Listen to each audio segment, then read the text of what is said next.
Renungan pagi pulang ke rumah oleh Ellen G. White, 7 Mei 2020. Mari kita berdoa. Bapa kami yang di sorga, Allah pencipta langit dan bumi, laut dan segala isinya, Allah yang maha besar, maha kuasa, sumber segalanya, yang kami sembah selalu, melalui anakmu yang tunggal, Yesus Kristus. Terpujilah Yesus, anak Allah yang maha tinggi, gembala kami yang baik. Pada pagi hari ini kami bersyukur boleh bangun dan berbakti dan sebagaimana membaca firman-Mu. Kiranya Engkau menuntun kami ya Yesus, agar kami mengerti dan menghidupkannya. Beserta kami sepanjang perbaktian ini, karena kami berdoa hanya melalui Yesus Kristus, anak Allah yang tunggal, yang adalah Tuhan dan Juru Selamat kami. Amin. Renungan hari ini berjudul, termasuk dalam perbaktian doa. Ayat inti terdapat dalam Kisah Para Rasul 1 ayat 14. Mereka semua bertekun dengan sehati dalam doa bersama-sama. Ketekunan dalam doa telah ditetapkan menjadi satu syarat keberterimaan. Kita harus senantiasa berdoa jika ingin bertumbuh dalam iman dan pengalaman. Kita harus bertekun di dalam doa dan berjaga-jagalah sambil mengucap syukur. Roma 12 ayat 12, Kolose 4 ayat 2. Rasul Petrus mengingatkan orang-orang percaya supaya kuasailah dirimu dan jadilah tenang supaya kamu dapat berdoa. 1 Petrus 4 ayat 7. Paulus langsung berkata, tetapi nyatakanlah dalam segala hal keinginanmu kepada Allah dalam doa dan permohonan dengan ucapan syukur. Filipi 4 ayat 6. Akan tetapi kamu, saudara-saudaraku yang kekasih, tulis Yudas, bangunlah dirimu sendiri di atas dasar imanmu yang paling suci dan berdoalah dalam Roh Kudus. Yudas 20. Doa yang tiada berkeputusan adalah hubungan jiwa yang tetap dengan Allah. Dengan demikian hidup itu mengalir dari Allah masuk ke dalam kehidupan kita, dan dari kehidupan kita mengalir kembali kesucian dan kemurnian kepada Allah. Berdoa dengan rajin amat perlu. Jangan biarkan ada sesuatu merintangi. Usahakanlah supaya tetap terpelihara hubungan yang terbuka antara Yesus dengan jiwamu sendiri. Carilah setiap kesempatan untuk pergi ke tempat di mana biasanya doa dilayangkan. Semua orang yang sungguh-sungguh mencari hubungan dengan Allah akan hadir di dalam perbaktian doa, setia mengerjakan pekerjaan mereka, serta sungguh-sungguh rindu memetik segala keuntungan yang dapat diperolehnya. Mereka akan menggunakan setiap kesempatan sebaik-baiknya dengan menempatkan diri mereka sendiri di tempat di mana mereka dapat memperoleh berkas sinar dari surga. Kita harus berdoa dalam lingkungan keluarga, dan di atas semua itu, kita jangan lupa berdoa sendirian, karena inilah kehidupan jiwa. Jiwa mustahil dapat tumbuh kalau doa dilalaikan. Doa dalam keluarga dan doa di hadapan banyak orang tidaklah cukup. Di tempat yang sepi, biarlah jiwa itu terbuka di hadapan pemandangan Allah. Doa menyendiri itu hendaklah hanya didengar Allah yang mendengarkan doa. Jangan ada telinga lain mendengar beban permohonan serupa itu. Di dalam doa sendirian, jiwa bebas dari segala pengaruh sekelilingnya, bebas dari keributan. Dengan tenang dan tekun doa itu sampai kepada Allah. Kematian dan kekekalanlah pengaruh yang terbit dari Dia, yang memandang dalam tempat yang tersembunyi dan yang telinganya terbuka mendengarkan doa yang terbit dari hati.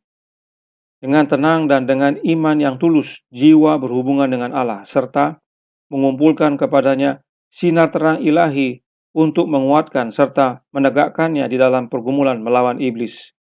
Tuhanlah benteng kekuatan kita. Berdoa di dalam kamarmu, demikian pula ketika engkau berangkat menuju pekerjaanmu sehari-hari. Biarlah hatimu sering diangkat kepada Allah. Dengan cara demikian, Henokh berjalan bersama Allah. Doa sendirian ini naik bagaikan bau-bauan yang harum ke hadapan tahta kemurahan. Iblis tidak dapat menaklukkan orang yang hatinya selalu berharap pada Allah. Saudaraku dalam Tuhan, ada revisi penting dan vital dalam renungan hari ini. Berikut kami tampilkan dalam Pulang ke Rumah, halaman 141 paragraf 3, yang berbunyi, kematian dan kekekalanlah pengaruh yang terbit dari Dia yang memandang dalam tempat yang tersembunyi dan yang telinganya terbuka mendengarkan doa yang terbit dari hati. Pertanyaan, apakah kematian yang terbit dari Allah? Tentu tidak. Allah adalah sumber kehidupan dan bukan kematian. Perhatikan dalam tulisan aslinya, Nyonya White tidak ada menuliskan kata death atau kematian, tetapi sweet and abiding. Karena itu, terjemahan yang benar seharusnya berbunyi sebagai berikut. Pengaruh yang manis dan tinggal di dalam yang akan terbit dari Dia, yang memandang dalam tempat yang tersembunyi dan yang telinganya terbuka mendengarkan doa yang terbit dari hati.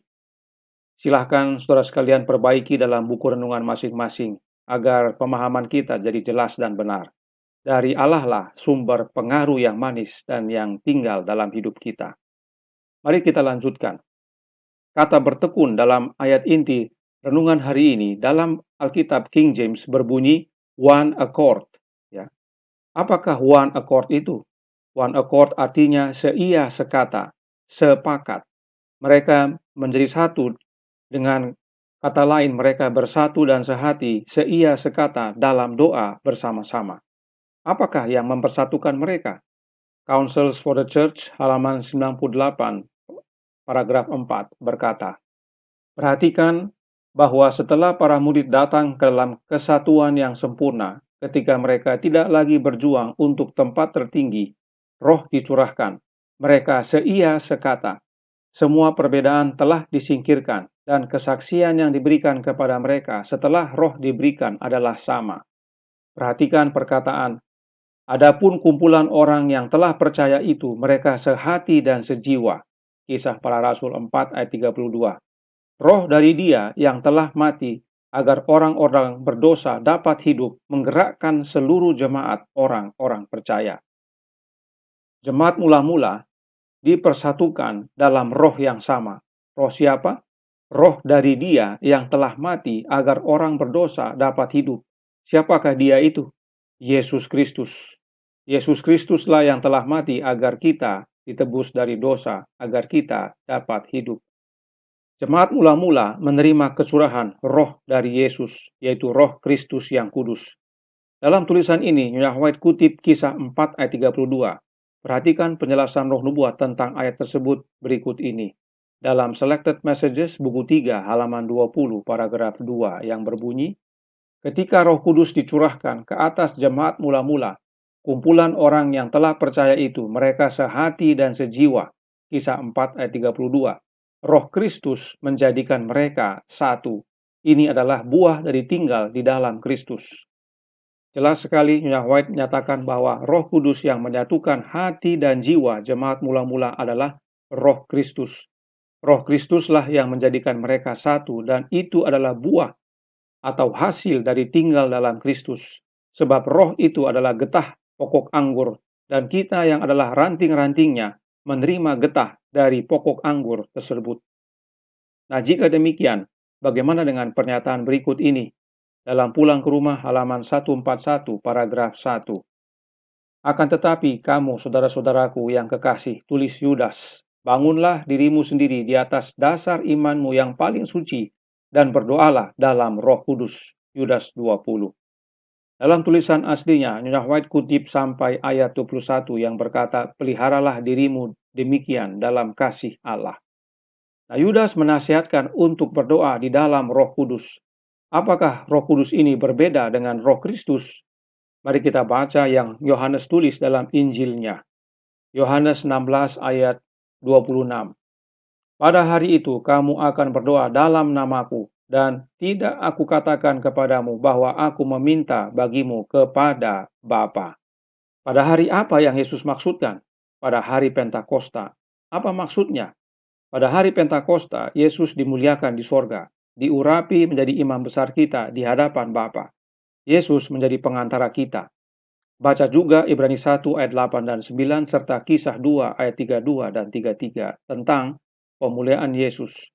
Dan pada pemuliaan Yesus tersebut dicurahkanlah Roh Kudus yang adalah rohnya Kristus yang kudus.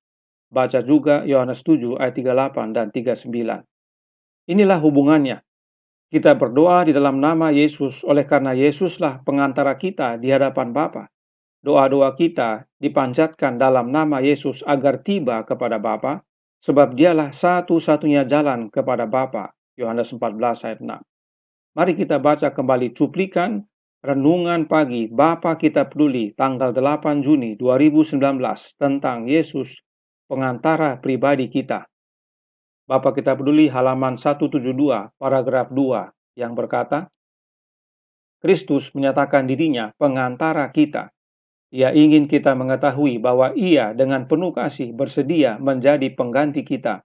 Ia menaruh kebaikannya di dalam pedupaan emas agar naik bersama doa orang-orang kudus, agar doa anak-anak yang dikasihinya dapat berpadu dengan aroma kebaikan Kristus saat naik kepada Bapa dalam bentuk asap dupa.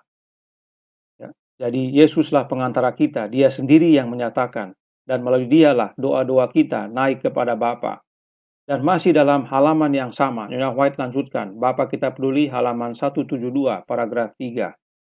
Biarlah doa-doa kita terus-menerus naik kepada Allah. Janganlah doa itu naik atas nama manusia lain, namun dalam nama Dia yang menjadi pengganti dan jaminan kita.